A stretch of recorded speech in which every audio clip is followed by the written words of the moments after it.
remind us that our journey to selfhood is not to escapism, but listening, attunement, and as we look toward deeper change still, help us to remember that we can honor our future selves without degrading who we've been. Hi, everybody. How y'all doing today? So we're going to talk about how to basically make a presenter sound great without that feedback problem that happens every once in a while.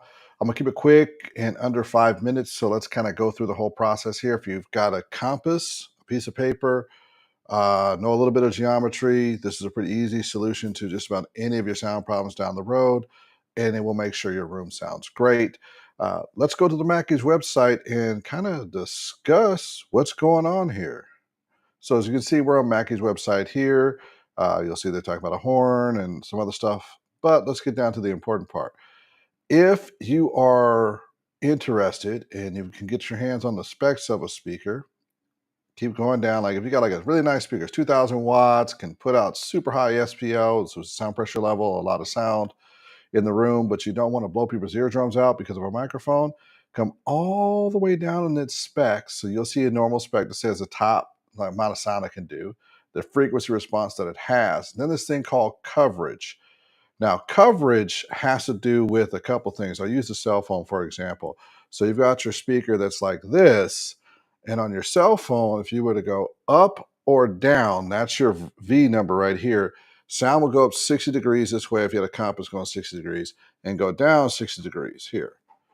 But if you were using the other side of it, this would be like 90 degrees, which is your height. So on the height, any sound going this way would be 90 degrees, and any sound going this way to the left of it would be 90 degrees.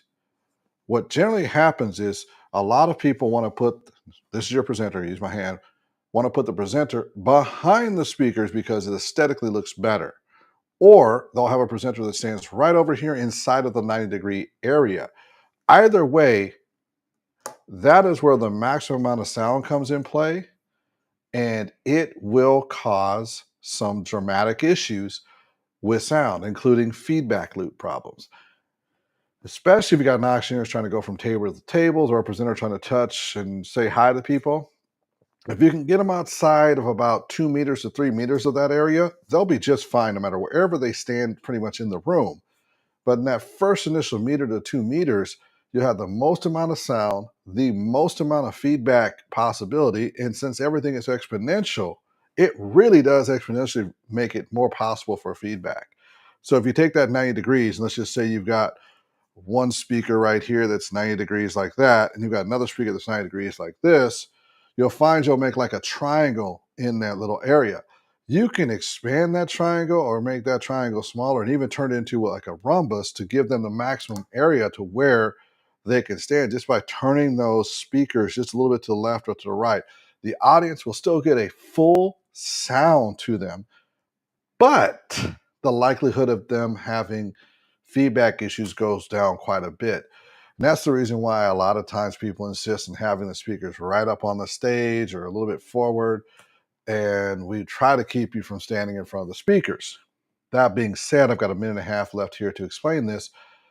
We really, really do want you to have a great show, and we really do, with the planners, want you to have an aesthetically pretty situation. So we do like some tuxedoing to the speakers to try to make it look better. So they call it a skirt or a cover, and we can try to make those look a little bit nicer. And we can also work with your presenters and walk them through where they can and cannot go through.